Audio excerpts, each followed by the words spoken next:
ایک مرتبہ حضور صلی اللہ علیہ وسلم مسکرا رہے تھے تو ایک صحابی نے پوچھا، یا رسول اللہ صلی اللہ علیہ وسلم، کون سی چیز خوشی کی وجہ ہوئی؟ آپ صلی اللہ علیہ وسلم نے فرمایا، میرے دو امتی اللہ تعالیٰ کے سامنے گھٹنے ٹیک کر کھڑے ہو گئے ہیں، ایک کہتا ہے یا اللہ، بسم اللہ الرحمن الرحیم۔ حضرت کعب بن مالک رضی اللہ تعالیٰ عنہ سے اس وقت کی روایت ہے جب وہ غزوہ تبوک سے پیچھے رہ گئے تھے۔ انہوں نے بیان فرمایا، توبہ قبول ہونے کے بعد جب میں نے حضور نبی اکرم صلی اللہ علیہ وسلم کی بارگاہ میں حاضر ہو کر سلام عرض کیا تو آپ صلی اللہ علیہ وسلم کا چہرہ انور خوشی سے جگمگا رہا تھا، اور آپ صلی اللہ علیہ وسلم جب بھی مسرور ہوتے تو آپ صلی اللہ علیہ وسلم کا چہرہ مبارک یوں نور بار ہو جاتا تھا جیسے وہ چاند کا ٹکڑا ہے۔ ہم آپ صلی اللہ علیہ وسلم کے چہرہ انور ہی سے آپ کی خوشی کا اندازہ لگا لیا کرتے تھے۔ حضرت عبداللہ بن مسعود رضی اللہ تعالی عنہ سے روایت ہے کہ حضور اکرم صلی اللہ علیہ وسلم نے فرمایا، مجھے اچھی طرح معلوم ہے کہ سب سے آخر میں جہنم سے کون نکالا جائے گا، یا سب سے آخر میں کون جنت کے اندر داخل ہوگا۔ یہ آدمی اپنے جسم کو گھسیٹتا ہوا جہنم سے باہر نکلے گا، چنانچہ اللہ تعالیٰ اس سے فرمائے گا، جا جنت میں داخل ہو جا۔ وہ جنت میں داخل ہوگا تو اسے گمان گزرے گا کہ شاید یہ بھری ہوئی ہے، چنانچہ وہ واپس لوٹ کر عرض گزار ہوگا، اے رب وہ تو بھری ہوئی ہے۔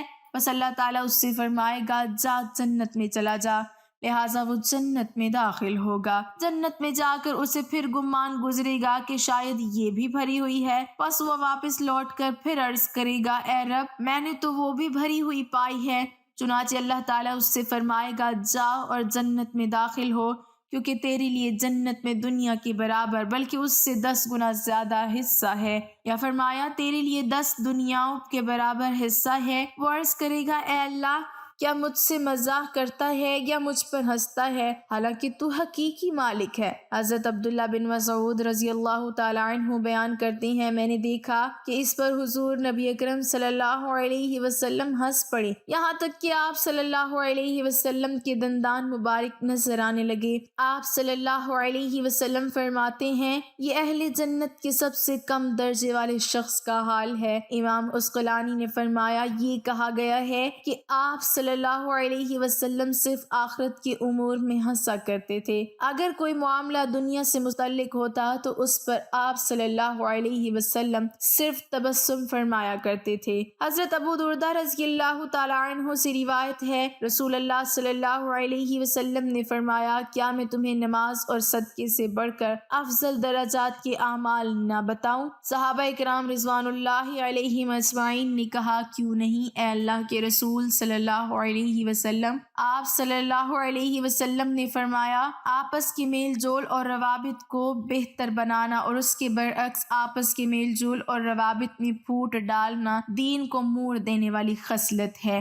حضرت سہل بن سعد رضی اللہ تعالیٰ عنہ روایت کرتے ہیں کہ بنی عمر کے چند لوگوں کے درمیان کوئی جھگڑا تھا۔ آپ صلی اللہ علیہ وسلم اپنے چند صحابہ کے ساتھ ان کے درمیان صلح کرانے کے لیے تشریف لے گئے۔ نماز کا وقت آ گیا اور نبی کریم صلی اللہ علیہ وسلم تشریف نہیں لائے تو حضرت بلال رضی اللہ تعالیٰ عنہ آئے اور انہوں نے اذان دی، پھر بھی نبی کریم صلی اللہ علیہ وسلم تشریف نہیں لائے تو حضرت بلال رضی اللہ تعالیٰ عنہ حضرت ابوبکر صدیق رضی اللہ تعالیٰ عنہ کے پاس پہنچے اور کہا کہ نبی کریم صلی اللہ علیہ وسلم رک گئے ہیں اور نماز کا وقت آ گیا ہے، کیا آپ نماز پڑھائیں گے؟ انہوں نے کہا، ہاں اگر تمہاری خواہش ہو۔ چنانچہ تکبیر کہی گئی اور حضرت ابوبکر صدیق رضی اللہ تعالیٰ عنہ نے نماز شروع کر دی۔ اتنے میں رسول اللہ صلی اللہ علیہ وسلم صفوں کو چیرتے ہوئے داخل ہو گئے، یہاں تک کہ پہلی صف میں پہنچ گئے تو لوگوں نے تالی بجانی شروع کر دی تاکہ حضرت ابوبکر رضی اللہ تعالیٰ عنہ نبی کریم صلی اللہ علیہ وسلم کی آمد پر آگاہ ہو جائیں،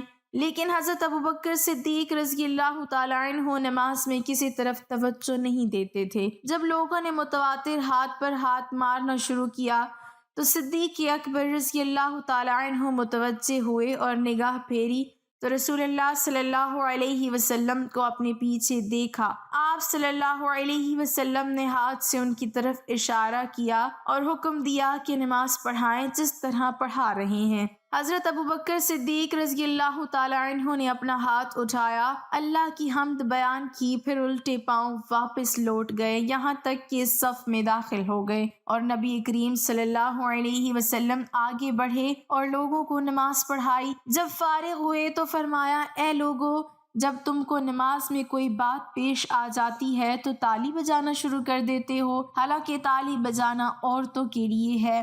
نماز میں اگر کوئی بات پیش آ جائے تو سبحان اللہ کہنا چاہیے، اس لیے کہ جو شخص اس کو سنے گا وہ متوجہ ہو جائے گا۔ اور اے ابوبکر رضی اللہ تعالی عنہ، تمہیں کس بات نے اس سے روکا کہ لوگوں کو نماز پڑھاؤ جبکہ میں نے اشارہ کر دیا تھا؟ حضرت ابوبکر صدیق رضی اللہ تعالی عنہ نے عرض کیا کہ ابن ابی قحافہ رضی اللہ تعالی عنہ کو یہ حق نہیں پہنچتا ہے کہ وہ نبی کریم صلی اللہ علیہ وسلم کی موجودگی میں نماز پڑھائے۔ سیدہ بنت عبد الرحمن سیدہ عائشہ رضی اللہ تعالی عنہ کا قول نقل کرتی ہیں کہ رسول اللہ صلی اللہ علیہ وسلم نے دو جھگڑے والوں کی آوازیں دروازے پر سنی جو بلند ہو رہی تھیں۔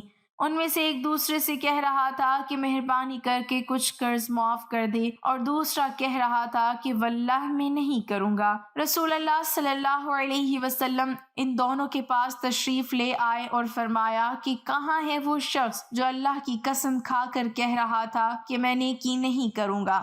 اس نے عرض کیا، میں ہوں یا رسول اللہ صلی اللہ علیہ وسلم، اور میرا ساتھی جو چاہے میں اسے معاف کر دیتا ہوں۔ سیدہ ام کلثوم بنت عقبہ رضی اللہ تعالی عنہا سے روایت ہے، انہوں نے بیان کیا کہ میں نے رسول اللہ صلی اللہ علیہ وسلم کو فرماتے ہوئے سنا کہ وہ شخص جھوٹا نہیں ہے جو جھوٹی بات صلح کرانے کے لیے کہہ دے، بشرط یہ کہ نیت اچھی ہو، مثلا دعا میں رنج ہو، اور یہ ملاپ کرانے کی نیت سے کہے کہ وہ تو آپ کی خیر خواہ ہیں یا آپ کی تعریف کرتے ہیں۔ قسطلانی نے کہا کہ ایسے جھوٹ کی رخصت ہے جس میں بہت فائدے کی امید ہو۔ امام مسلم رحمۃ اللہ علیہ کی روایت میں اتنا زیادہ ہے کہ 3 جگہ جھوٹ بولنے کی اجازت ہے، ایک تو لڑائی میں، دوسرے مسلمان کے آپس میں میل جول کرانے میں، تیسری اپنی بیوی سے۔ حضرت ابو ہریرہ رضی اللہ تعالی عنہ سے روایت ہے کہ رسول اللہ صلی اللہ علیہ وسلم نے فرمایا، ہر سوموار اور جمعرات کو بارگاہ الہی میں اعمال پیش کیے جاتے ہیں، بس اللہ تعالیٰ ہر اس شخص کی صغیرہ گناہ معاف فرما دیتا ہے جو اللہ کے ساتھ کسی کو شریک نہ ٹھہراتا ہو،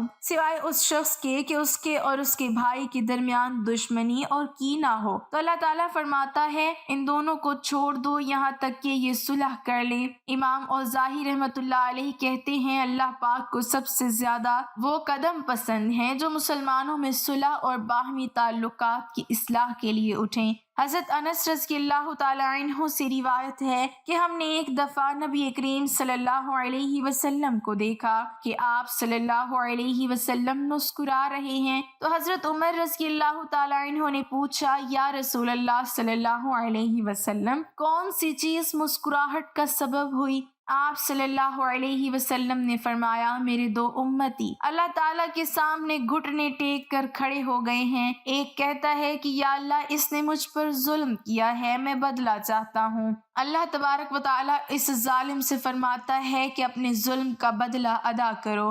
ظالم جواب دیتا ہے، یا رب اب میری کوئی نیکی باقی نہیں رہی کہ ظلم کے بدلے میں اسے دے دوں، تو مظلوم کہتا ہے کہ اے اللہ میرے گناہوں کا بوجھ اس پر لاد دے۔ یہ کہتے ہوئے نبی کریم صلی اللہ علیہ وسلم آپ دیدہ ہو گئے اور فرمانے لگے، وہ بڑا ہی سخت دن ہوگا، لوگ اس بات کے حاجت مند ہوں گے کہ اپنے گناہوں کا بوجھ کسی اور کے سر دھر دیں۔ اب اللہ تعالیٰ طالب انتقام سے فرمائے گا، نظر اٹھا کر جنت کی طرف دیکھ۔ وہ سر اٹھائے گا، جنت کی طرف دیکھے گا اور عرض کرے گا، یا رب اس میں تو چاندی اور سونے کے محل ہیں اور موتیوں کے بنے ہوئے ہیں، یا رب کیا یہ کسی نبی، کسی صدیق اور شہید کے ہیں؟ اللہ تعالیٰ فرمائے گا، جو اس کی قیمت ادا کرتا ہے اس کو دے دیے جاتے ہیں۔ وہ کہے گا، یا رب بھلا اس کی قیمت کون ادا کر سکتا ہے؟ اللہ تعالیٰ فرمائے گا، تو اس کی قیمت ادا کر سکتا ہے۔ اب وہ عرض کرے گا یا رب کس طرح؟ اللہ تبارک و تعالی ارشاد فرمائے گا اس طرح کہ تو اپنے بھائی کو معاف کر دے۔ وہ کہے گا یا رب میں نے معاف کیا۔ اللہ پاک فرمائے گا اب تم دونوں ایک دوسرے کا ہاتھ تھامے جنت میں داخل ہو جاؤ۔ اس کے بعد آپ صلی اللہ علیہ وسلم نے فرمایا اللہ تعالیٰ سے ڈرو، آپس میں صلح قائم رکھو، کیونکہ قیامت کے روز اللہ تعالیٰ بھی مومنین کے درمیان میں صلح کرانے والا ہے۔ ناظرین، اسلام ایک پرامن مذہب ہے جو اپنے ماننے والوں کو اتحاد و اتفاق کا درس دیتا ہے اور باہمی لڑائی جھگڑوں کی حوصلہ شکنی کرتا ہے۔ یہی وجہ ہے کہ اگر دو مسلمانوں میں اختلاف ہو جائے تو ان کے درمیان صلح کروانے کا حکم قرآن کریم اور احادیث مبارکہ میں بکثرت مقامات پر دیا گیا ہے، اور اس کے بہت فضائل بھی بیان کیے گئے ہیں۔ ارشاد باری تعالیٰ ہے صرف مسلمان بھائی ہیں تو اپنے دو بھائیوں میں صلح کرا دو، اور فرمایا اگر مسلمانوں کے دو گروہ آپس میں لڑ پڑیں تو تم ان میں صلح کرا دو، پھر اگر ان میں سے ایک دوسرے پر زیادتی کرے تو اس زیادتی کرنے والے سے لڑو یہاں تک کہ وہ اللہ کے حکم کی طرف پلٹ آئے، پھر اگر وہ پلٹ آئے تو انصاف کے ساتھ ان میں صلح کرا دو۔ حضرت محمد صلی اللہ علیہ وسلم نے صلح کے متعلق ارشاد فرمایا سب سے افضل صدقہ روٹے ہوئے لوگوں میں صلح کرا دینا ہے۔ آپ صلی اللہ علیہ وسلم نے فرمایا کیا میں تمہیں روزہ، نماز اور صدقے سے افضل عمل نہ بتاؤں؟ صحابہ اکرام علیہم الرضوان نے عرض کی یا رسول اللہ صلی اللہ علیہ وسلم ضرور بتائیے۔ ارشاد فرمایا وہ عمل آپس میں روٹنے والوں میں صلح کرا دینا ہے، کیونکہ روٹنے والوں میں ہونے والا فساد بھلائی کو ختم کر دیتا ہے۔ البتہ یاد رہے کہ مسلمانوں میں وہی صلح کروانا جائز ہے جو شریعت کے دائرے میں ہو، جبکہ ایسی صلح جو حرام کو حلال اور حلال کو حرام کر دے وہ ہرگز جائز نہیں۔ جیسا کہ حضور صلی اللہ علیہ وسلم نے ارشاد فرمایا مسلمانوں کے درمیان صلح کروانا جائز ہے، مگر وہ صلح جائز نہیں جو حرام کو حلال کر دے یا حلال کو حرام کر دے۔ اللہ پاک ہمیں شریعت کے دائرے میں رہتے ہوئے مسلمانوں کے درمیان صلح کرانے کی سعادت نصیب فرمائے، آمین۔ اللہ پاک ہمیں دین کے راستے پر چلنے کی توفیق عطا فرمائے اور ہر مسلمان کے باہمی تعلقات کو مضبوط اور پرامن بنائے، آمین۔ ناظرین، کمنٹ باکس میں اللہ تعالیٰ کے 99 ناموں میں سے ایک نام ضرور ٹائپ کریں۔